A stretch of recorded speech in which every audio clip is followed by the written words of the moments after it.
our speaker number 8.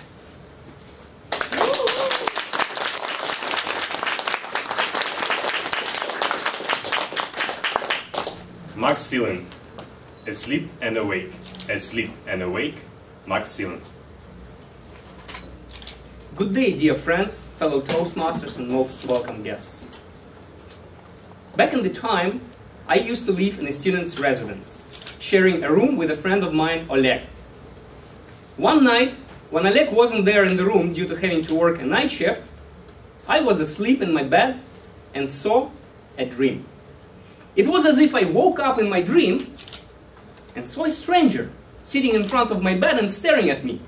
I asked the stranger who he was, only to hear him saying back in response, "Yo man, give me my DVDs back!" Huh. What a weird response, don't you think?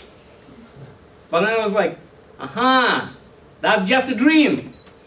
So I quickly snapped out of it, turned on the other side, bundled up under my cover, and continued my peaceful sleep. Until I realized that the moment before, I was awake. I slowly turned my head, and there was a stranger sitting in front of my bed and staring at me. I sat up quickly, put my thoughts together, and asked the stranger the same question. "Hey, who are you?" Only to hear him saying back, "Yo man, doesn't matter who I am, give me my DVDs back." Jeez. You could imagine how puzzled I was. Let me put it clear. It was the first time I was seeing the guy ever in my life. I had no clue what DVD disc he was talking about. And yo man, it was 3 o'clock in the morning. I went on interrogating the guy. I learned that a while back he had lent his DVD disc to some girls coincidentally residing in the same residence I was, and that very night, 3 o'clock in the morning, he came to claim his DVD disc back.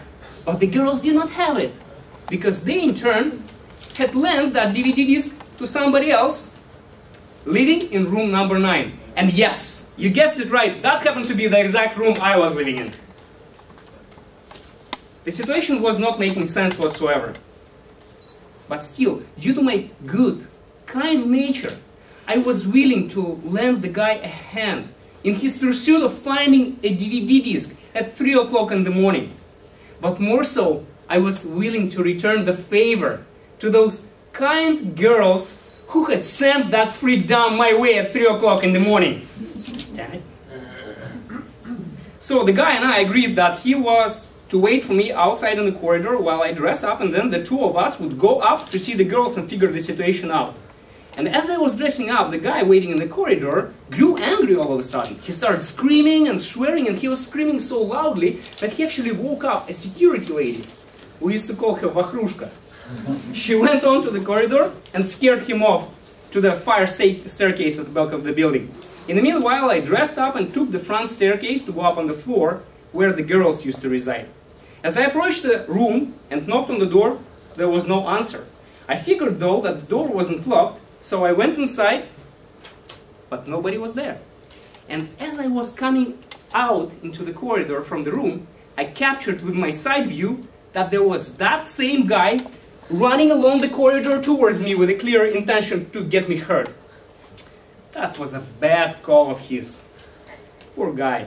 Little did he know that by that time I had been doing Japanese martial arts for 8 years and just got my brown belt in Aikido.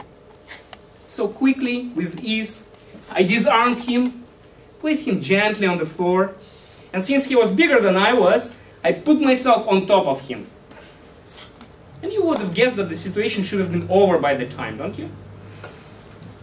But Miss Timers, don't I have another 3 minutes to talk? The story went on. The very next moment, all I was feeling is somebody kicking me on my back from behind. And then another second after, that person from the back actually puts himself on top of me and the other guy. So that the three of us end up like a sandwich, with me being the cutlet in the middle. Few moments after, the neighbors who came out into the corridor, having heard our screams and noise, managed to take us apart, and some of them actually explained to me that those two folks were friends of somebody who came to visit, illegally stayed overnight in the student's residence, got a little bit tipsy, and went on messing around. But hey, I wasn't in the mood to hear any of the excuses or discuss the situation whatsoever, because I had a very important exam scheduled next morning. All I wanted to do is to go back to my bed and fall asleep. And so I did. I went to bed, but had a hard time falling asleep. Woke up with an awful headache the early next morning. Went to take the exam. Obviously, because of the stress I had experienced last night, the exam didn't go well. So all disappointed and frustrated, I came back to my student's residence. And it was around the same time when Oleg came back home from his night shift. Having met Oleg, I told him the same story. But guess what? Instead of offering me his sincere, friendly support, all he did, he started laughing at my face like crazy. And I'm like, Oleg, what's wrong with you? What kind of friend you are? Like, why are you laughing? It wasn't funny. I got almost squeezed in between those huge guys. And it was at that time when Oleg reached to his pocket and took out the DVDs, which he had borrowed a while back from the girls and forgot to return. I went on accusing Oleg of being a bad friend. But he interrupted me right there. He said, Max, haven't you and I known each other for ages? Aren't we consider each other to be good friends? Why didn't you call me? Remember, whenever you find yourself in the most weird situation where you think you might need help, just call me. Even if it's 3 o'clock in the morning. Even if I won't get back to you before the next day. But still call me. And yes, I learned the lesson. Over 10 years have passed since that day. Oleg and I are still good friends and we still keep in touch. Throughout these years, I made so many other great friends.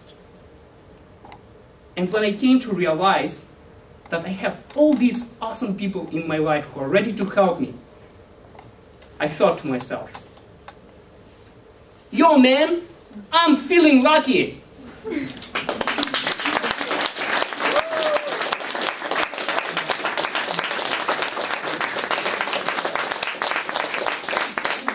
Okay, thank you, Maxime.